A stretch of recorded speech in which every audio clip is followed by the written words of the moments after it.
I'm going to talk about the metaphysics of the Atman. And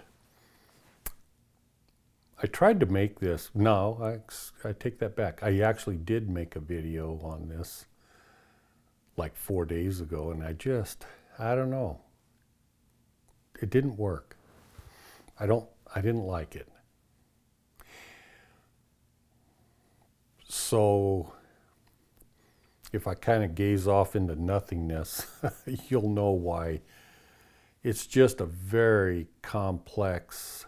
No, it's not even complex. It's a concept that escapes everyone unless you are already enlightened and you already have made undeniable connection with the Creator God, then you have it wrong. And so this is why it's so difficult. If you were to take, you know how a funnel comes down, or maybe a pyramid upside down? You know the concept how as above, so below?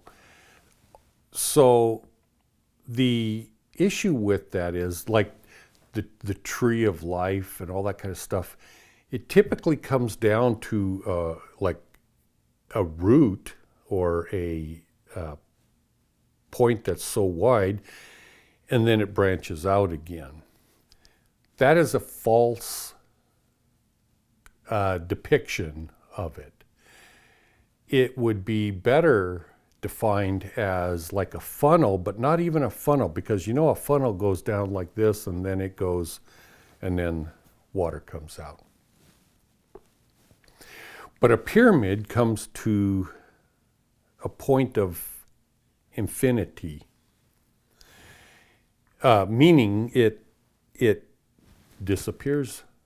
There is no more continuation of the point. It comes to an end. There's nothing connecting that to the next pyramid that starts and goes down this way. The two look like they're touching each other because it's infinitely small, but in fact, they can't touch each other because both points go to zero. That would be a better depiction of the as above, so below. But they don't do it that way because of the lack of understanding. It's quite amazing when you listen to people with PhDs discuss the nature of the Atman and Brahman and these sorts of things. And these intellectuals discuss the nature and the metaphysics of this. But what is their source? Their source is 100% of the time the written Vedas, or they're using the Bible. They're using a source, and they are debating between themselves the nature of something that isn't contained within the writings. And so what happens is they have different interpretations of the exact same thing. This is exactly how Shiva remains in control of this entire planet. Satan is in control of this entire planet because you have an immortal being that never dies and is eternal on this plane of existence, in control. I mean, not in control from a convoluted method, but I mean actually really physically in control. I mean, you know, if you were a Christian and you read the Bible and you believed it, for instance, then you would come across the scenario where Jesus was in contact with Satan. They were talking to each other. And not in a dream, but in real life. And eventually Jesus dismissed him and said, I don't want to have anything to do with you anymore. So he's a real being. And so rather than getting in, which I have many times, rather than getting into the nature of this being called Satan, just understand that this individual is doing his best to be in control and to direct his interpretation of what he thinks is reflective of the true nature of Atman and Brahman. But he doesn't know. And he doesn't know because he's never been directly one-on-one in contact with Brahma, or the God that Jesus prayed to. And the funny, not funny, but it's interesting that these intellectuals with PhDs discuss these topics between themselves, and when someone, if it were to be myself, that comes along and says, wait a second, you got it all wrong, because in a way that you can't understand, God has explained these things to me, and I can help you understand. And of course they would laugh and go, well, you're not using the Vedas. Well, I'm not using the Vedas because that's not my God. My God, you don't know my God. Because your God is these books. And the same holds true in Christianity. They say, well, I pray to God. No, you don't. What you do is you pray to some sort of a deity that was created by Satan and put into what they call the Holy Bible, and that's their version of God. It isn't God, but it's their version of God. Because they had the same Bible, essentially, 2,000 years ago, and they used it, and they hung Jesus on a cross and killed him. So clearly, their God isn't the God that Jesus prayed to. Their God is a corrupt Bible. And then you continue fast forward to today, and you have New Age individuals that teach their own version based upon Satan, and they come up with non-duality and these sorts of things. I'm looking at my iPad. Hopefully I'll keep on track. But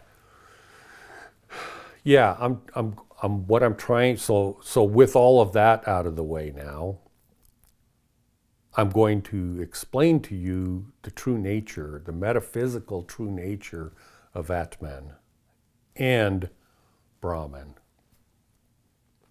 According to, and I like to say New Age, but who the heck knows? I mean, I don't know what, it's what the gurus preach this day. They say the absolute. In spiritual terms, they'll say, well, it's the absolute, and God and all gods, the creator God, all of them emanate from the source, meaning Brahman. And Brahman is the source of all energy that swirls into existence. Shiva, Brahma, Jesus, Vishnu. All the gods, all the creators are put into existence from the source of all sources, the absolute. Well, the absolute is Brahma. Well, no, excuse me, not Brahma. I believe me, it's not that I'm ignorant. I just use those two terms incorrectly all the time. Brahman, B-R-A-H-M-A-N, is what they refer to as the absolute. Brahma is the Hindu god that, when I say Hindu god, it's not a Hindu god. It's just the Hindus referred to this creator God as Brahma, and that's the same God that Jesus prayed to.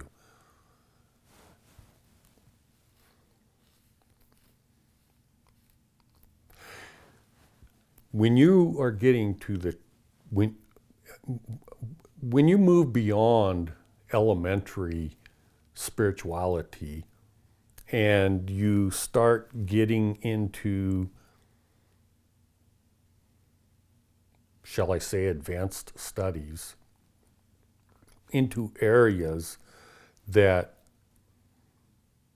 you're not going to be able to go to your Bibles and your books to verify these things because it transcends those things. Now, even saying that, just like Jesus said, I have come to fulfill the prophecies and stuff. So that holds true. It's for instance, the things that I'm saying or teaching, you can understand that and go, wait a second, wow, that is true when I think about it and when I use my intuition, backed up by all the Vedas, backed up by the Holy Bible. Because what I teach about the nature of Atman and Brahman are true, and it's written that way in those books, but in such a corrupt manner that no one understands it correctly. But when you're told, hey, by someone like me, this is the true nature of these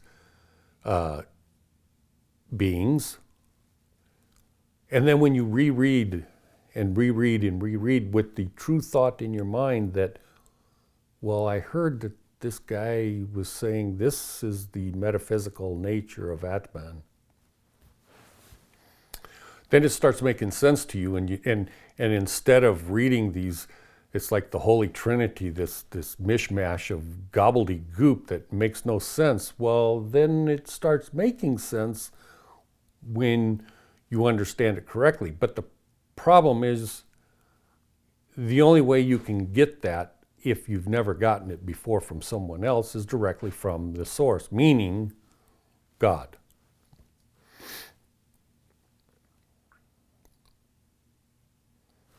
And the only way to get it from God is if you pray to God. So you don't have to pray to God. Nobody has to know this kind of information. You can be just fine in your entire life. You don't have to know this. It's not like you have to be a carpenter to be one with God. You don't have to be a auto mechanic, the best auto mechanic, to be one with God. And likewise, you don't have to have all the mysteries of the spiritual universe under your awareness and understanding to be one with God either. Of course, you will be eventually, but it's not necessary to know that sort of stuff in this particular phase of your life. It is, the only reason I know it is because I find it fascinating. I find it fascinating to understand how God made everything and why God made everything and how it came into existence. And then if I can benefit any other human beings on the place of planet Earth, well, then that's just icing on the cake. Because I've made a friend. Whether I ever meet that friend in this life, it doesn't matter, because all things are eternal and nothing is ever lost. And friendships are eternal if in fact they're based on love and respect, but more love than respect. Actually, respect comes after love. So, I've rambled on. So when you take this funnel, upside down pyramid, or whatever, as above, so below, when it gets to that point, it appears that everything is emanating from nothing. And of course that's true. But from the non-duality point of view, when you get to that source, but you're not at that source, where you're at is here, and you're looking down. And when you're looking down, you are, you could even be enlightened, actually, spiritually enlightened, like Buddha, or exceptionally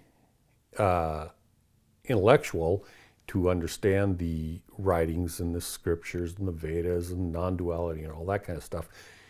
And you look down to the source of all things, and it goes to zero.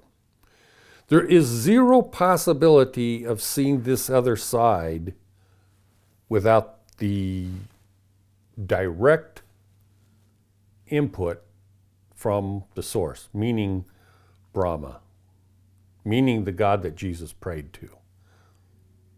And you're not going to get to the God that Jesus prayed to without actually going through Jesus. As frustrating as that may sound to people that don't love the writings that depict Jesus, as much as they think that they don't have to do that, that's fine. They don't have to. Nobody has to know this stuff, as I said. But if you study and you understand Jesus and you would love Jesus, then he directs you to the God that he prayed to.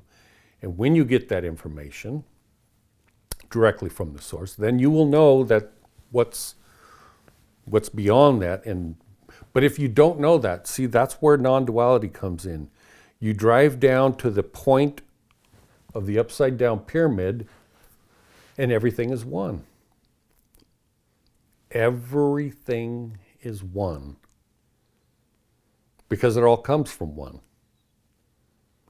And then it goes back out this way. And then you realize, nope, everything is not one. It's not two either. That's where Advaita comes in. It's like the original concept of Advaita was written by someone, I don't even know who, certainly not Adi Shankar. That guy didn't know anything esoteric about the nature of Atman or Brahma or Brahman. But anyways, when you drive down to this point of nothingness, then when you come through the other side, and you can't come through the other side because the two are not connected, by the way, but the two that are not connected in this zone of nothingness, that zone of nothingness is Brahman. And then it opens up into an expanse that is eternally, exponentially getting larger. That's Brahman. But it's nothing. It is nothingness. And you can't attribute any values to it because it is nothing. You can't see it. You can't detect it. You not only can't detect it from here, but when you're there, you can't see it or detect it. But through the knowledge and wisdom of Brahma, you can have that input into your understanding and awareness of what it really truly is. So Atman is you. I have my own essence. You have your own essence. And you came from the same source of nothingness as God. But here's the thing that people don't understand, and this is where they don't, people that worship non-duality, and I like to say worship because that's more accurate than just wisdom, knowledge, understanding. No, it isn't. It's a worship. Those that are non-dual worship the teachings, not the individual of Satan, but the teachings of Satan. They worship that.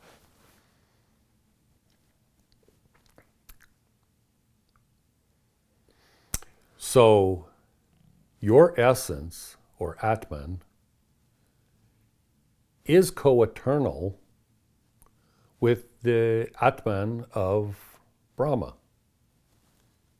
with Jesus, Vishnu, Shiva. But since it comes from a source of nothingness, then for eternally on both sides of that, this direction and that direction, nothing can exist. I've tried to show you this numerous times on my videos when I put my hands this way. To you and to normal people, it's like, I don't know what this guy's doing. Has he lost his mind? I don't know. It certainly isn't spectacular. It has no real seeming value. I don't know why he keeps pushing his hands past each other. What's he trying to say?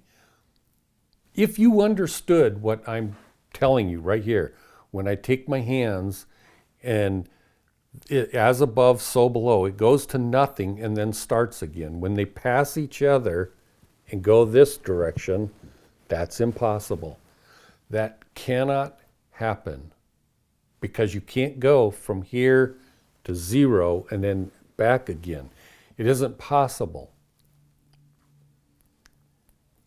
And since it isn't possible and yet you see me do it, if you understood what I was doing, if you understood that, if you were to inculcate that into your awareness to where this reality disappears and a new reality for you appears, and you have this paradigm awareness that shakes you to the foundation of your being, that right there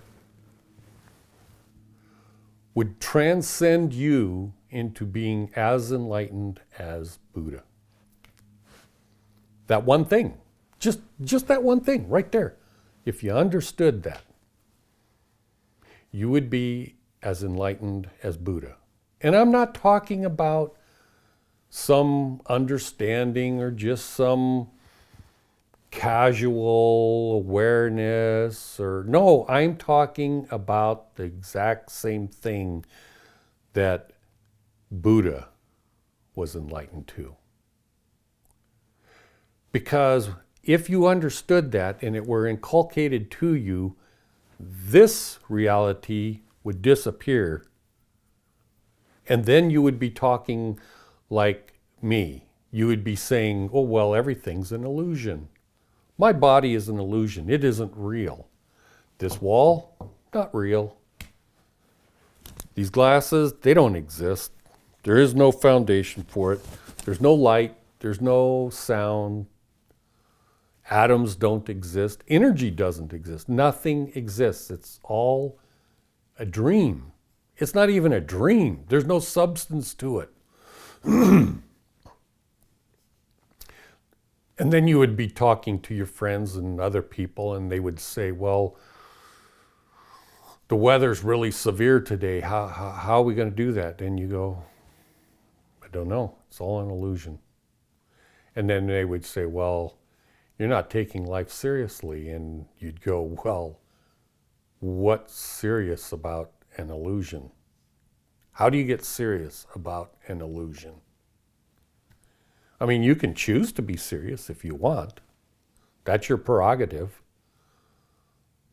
But it doesn't exist, so why are you stressed about it?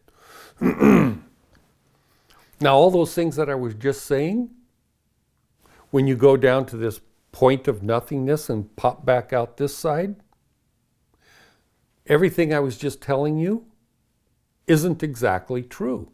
Because everything you're doing here that's an illusion, down here on this other side, it isn't an illusion. But down here is the awareness that nothing exists. And your Atman, or your essence, which is nothing, truly does exist, but not in the way that you think it exists. In this part of the pyramid where it starts from nothing and it goes out here and it's way out here, it's like really expanded because we've been doing this now for, according to science, probably 13, 14 billion years on this phase of the kalpa of time. Wherever that is in the pyramid, we're way up here somewhere. 100% of this, I'm talking about your body, your mind, your everything, the wall, everything that you can perceive, physically speaking, is Brahma, is God, is the God that Jesus prayed to. It is all God. And this is why, Jesus said, well, you can pray to God, but God already knows what you're going to ask for before you ask for it. Well, why would that be? Well, it's simple. God is you. Again, I'm speaking in ways that you probably don't understand me. You're probably misinterpreting what I'm saying, and you're going, well, he's saying the same thing as a person with non-duality. No, I'm not. I'm saying things completely different than a person with non-duality, because I'm aware of the other side of the pyramid. I get it that this is all one. I get it that that's God. And so my body is God. And when I pray to God, it's God praying to God. So when I am, or you, or anybody else, a good example. Jesus said, if you've done it unto me, or the least of these, you've done it unto my Father in heaven. Why? Because everything is God. So when you go out and murder someone, you murdered God. When you're kind to someone, then you're kind to God. When someone is suffering, like they're being downtrodden and they're suffering and they're poor and they're being kicked out in the street and they're starving to death and people kick them to the curb and all of this stuff, that's God. God is actually suffering. And suffering in such a way that he is completely and utterly unaware that he's God. Because if he knew he was God, he would just go, oh, well, this is all an illusion. I'm not really suffering because I'm God.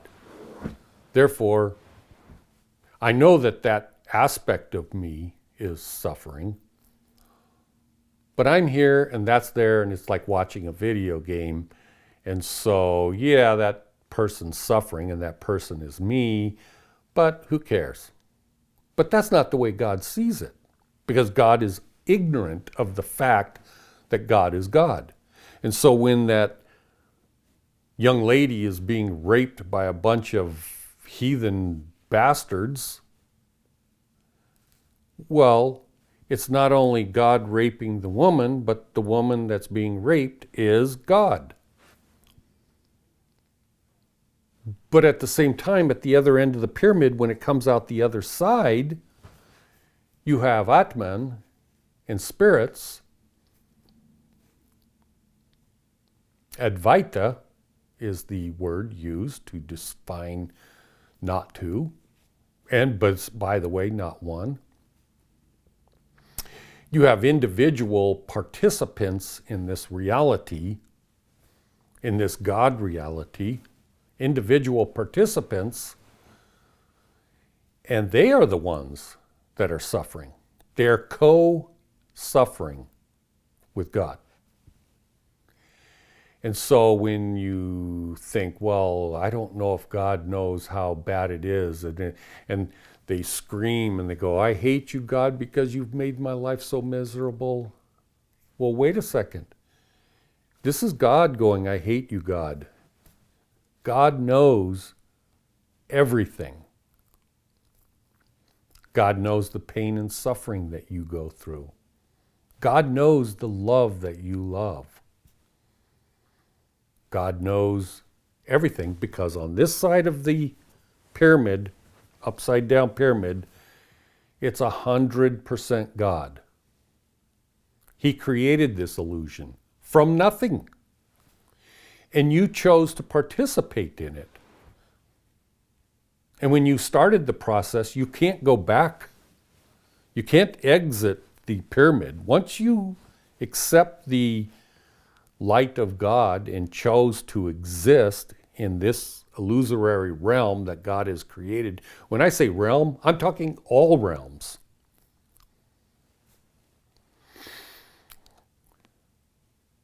And so on the other side of the upside down pyramid, everything comes back exactly as it appears here.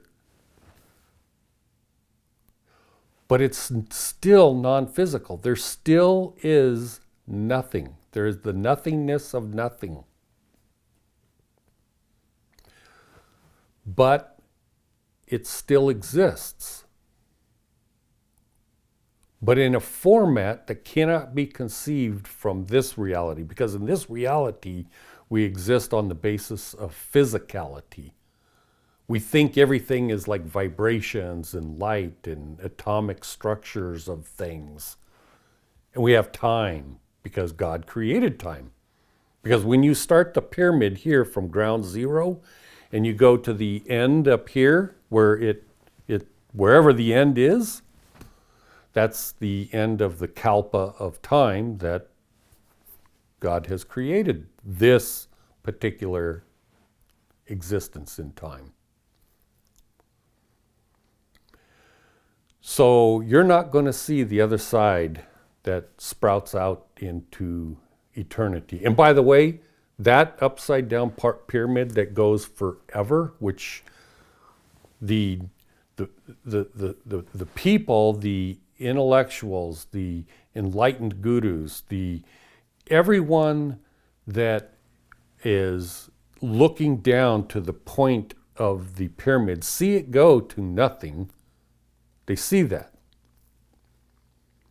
But there's no way to see the other side without being personally given that vision from God. And it's never going to happen without possessing the same love that Jesus had for God. It's never going to happen. And it's never going to happen if you don't ask and inquire incessantly, but in a way that is based in love. But when you do understand that other side of the pyramid, and it goes forever, and it doesn't have a kalpa of time, because time doesn't exist, and it goes on forever. But from this side, where it comes to the point of nothingness, and this side, God can continue to create endless, numerous upside down pyramids of reality for you or anyone else to come into existence, into his reality that he has created, that appears to be real, but it isn't. But even though I say it isn't real, you might as well think that it is real. Because if you think that it isn't real, a lot of times people, especially those that are either enlightened or semi-enlightened, that are non-dual thinking, they have this awareness level that things just don't matter. They're like a sociopath or a psychopath. It's like nothing really matters. But in fact, it does matter.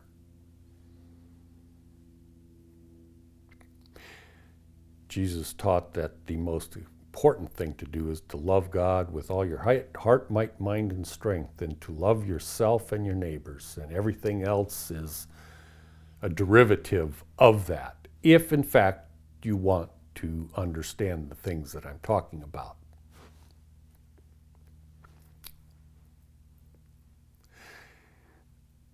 I read some comments just today by this guy, and his name escapes me right now. But he wrote in an incredibly respectful and kind and just incredible things to me, saying I'm intelligent and wise, and why would, just a whole slew of things like that. And it's like, am I appreciative of that? Yes, of course I am. But I see it differently than probably most people. I don't pat myself on the back and go, yeah, I'm really that great and knowledge and I got a high IQ and all that kind of stuff. Instead, no, I don't even consider it that way. But instead, the way I look at it is he is what he is seeing in me. He's the one that is incredibly insightful and intelligent and wise. And if he's not already, he's going to be someday.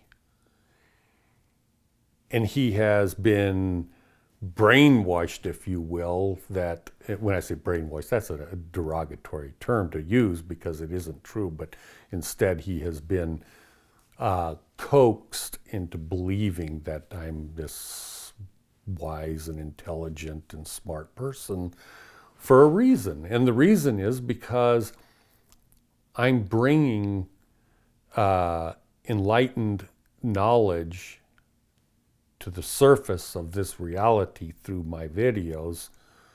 And sometimes I might say things that are incredibly controversial, hurtful, whatever the case may be, and because people like himself and who knows however many others watch these videos think the same thing but never write anything, they would think these things about me as being smart or intelligent or whatever.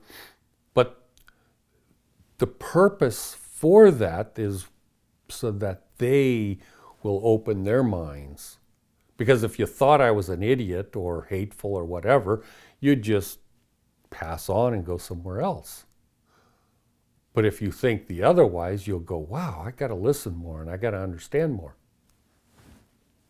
And so it's a beneficial thing to think those things, even if they aren't true. Maybe they're true. I don't know. I enjoy one hell of a lot doing what I do in life. Whether I'm intelligent or not, or wise spiritually speaking, maybe I'm the most spiritually advanced person on the entire planet Earth. Who knows? I don't know. But if I am, that's to your benefit.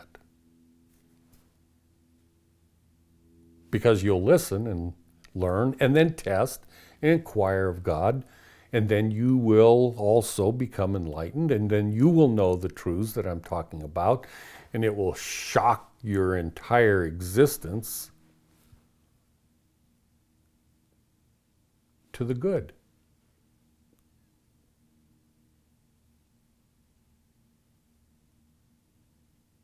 And that's a good thing. Because people, it's like, why? Maybe you can question yourself, but rather than that, realize that all people that are on spiritual paths question, why do I want to know these truths? Why? Most people, I would venture to say, want to know for the same reason Satan wanted to know the truth. Because they just are curious as to how this will benefit themselves. How can I use this knowledge and wisdom to benefit myself? Will I be able to control other people? Will I be able to be like God and create my own reality that everyone else will have to pray to me? Or will you instead go, well, I want to know the truth of all things and all the mysteries revealed to me, and not only in an intellectual way, but in an experiential way. Like I'm there, I'm experiencing it. That's what I was talking about in my other video about how bizarre being me is from my own perspective. I mean, what I'm telling you are just words. They may not mean anything, but truly from my own perspective, it's damn bizarre to be talking to you through this human body that I know is an illusion, and I know I ain't here, man. Because I'm coming to you from the other side of this pyramid, and I can only exist in this format by the grace of God, shall I say. Because I can't do this on my own. I can't create a human physical body like this. I mean, maybe I could someday after this kalpa of time, but if I did, I would only do it because I love God. And God wants me to do it. Well, actually, God doesn't want anything. The only thing God wants is for you to be the epitome of what you are.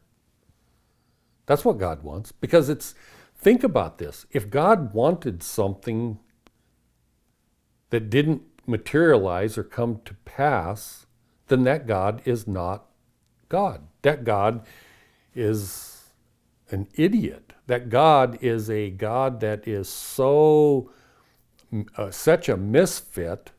I mean, think about it. Because you got this conundrum of saying, well, the world is a horrible place. There's wars and people are murdering each other. Well, you could say, well, that's because that's exactly what God wants. And of course, then the atheists or the people would go, well, I hate God. Why would he create such a horrible existence? Or another way to look at it is every war exists because people are individual essences, and they choose to exercise their wisdom and knowledge for good or for evil, and God just wants them to be what they are.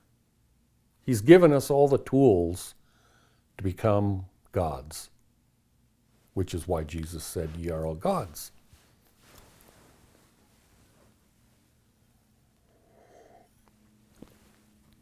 But the Atman is all there is. Since everything here is an illusion, then where is the source of the illusion? When you go to the point, the source is Brahma. And then when you come up here and you go, well, here's Jesus, you look back down to the point, is Jesus God then? Because it comes down to the point. Well, when you back out the other side, then Jesus is an individual. Just like Jesus appears to be an individual up here, and yourself. But to the point, and up this direction, it's all God.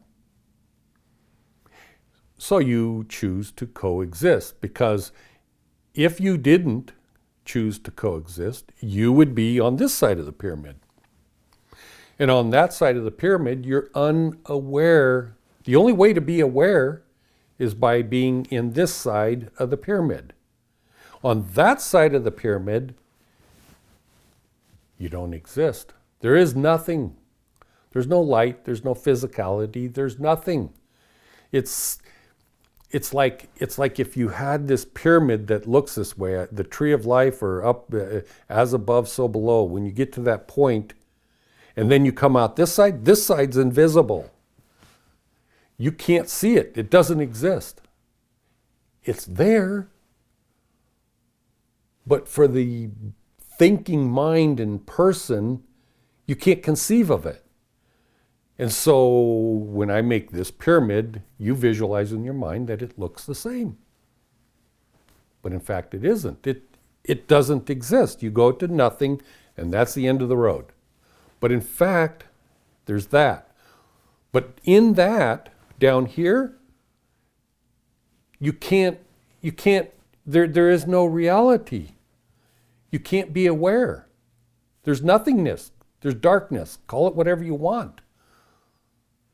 But you can only exist on this side in an aware state of being. Brahma is never going back to the other side. Never, ever. And so when you say you're going to become one with God for all eternity, that means when God chooses to end this kalpa of time and this pyramid ceases to exist, he just creates another coexisting, if you will, pyramid, upside down pyramid. And those that choose to be one with God, again, will be with that reality. It's very difficult to explain these things. It's just like when I go like that and say everything goes to the zero and then starts up again. I mean, if you were enlightened to understand that, if you were, you would start to understand what I'm talking about on this. And as I was saying before, the bizarre reality is, yes, on this side, there are coexisting massively other realities and dimensions, and I mean, they're all kinds. They're everywhere on this side because God creates them all. And so as a enlightened individual, you're like coexisting in all these areas. Well, everyone is coexisting in all these areas, by the way. Everyone is. They're just unaware of it. But if you are aware, it's kind of a and then not only aware of all that, but on the other side of the reality, understanding that the fact that in all reality, these are all illusory, and this is the only real thing down here. But the only real thing down here is zero, nothing. So I keep saying those things, and they're probably confusing to you. But there's nothing else I can do to explain it. It is exactly like the scenario where I say, well, here's a lemon. And if I eat the lemon, and I go, whoa, that is incredibly, well, you don't know what it tastes like because if you don't have the lemon, you don't know. Enlightenment is the same way. You can understand, but until you actually experience, you're not enlightened. So this is the analytical understanding, but when you inculcate it and experience it and it shatters your reality, I had to do this. I had to do this with my wife for months and months and months and months and months. And she's a very intelligent person. And because she had respect and because she loves me, she kept going, well, I don't know, I think you've lost your mind, but since I trust that you're intelligent and you love me and you're not lying to me, there must be something I'm not getting here. Yeah, sweetheart, yeah, because see, we're here, and then when you go like that, oh, it dissolves and there's nothing, and this is an illusion. And from her perspective is, oh my God, has he lost his mind? Oh my, well, no, he probably hasn't because I love him. He doesn't lie to me. I don't know what the heck he's saying though. It doesn't make any sense to me. And of course I'm relentless with her because it's like, I don't want to lose my wife in divorce or anything. I don't want her to think I'm a crackpot. I don't care if you think I'm a crackpot. Well, I mean, I care in the sense that I want you to be my friend for all eternity, but I don't have to live with you on a daily basis. Whereas my wife, and don't get that wrong, I don't have to. The blessing and the luxury of having my wife, my best friend, with me for all eternity, and in this physical reality, isn't going to work out very well if she thinks I've lost my mind. And so I had to relentlessly explain these things to her. And then finally one day it was like, oh.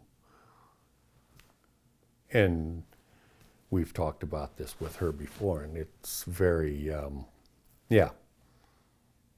Because if she didn't have that same experience, it would be very difficult to be married to someone that keeps talking about coexistence and every reality and this and that and everything else. It would be off the charts crazy, and well, it would be very difficult to live with someone in that condition.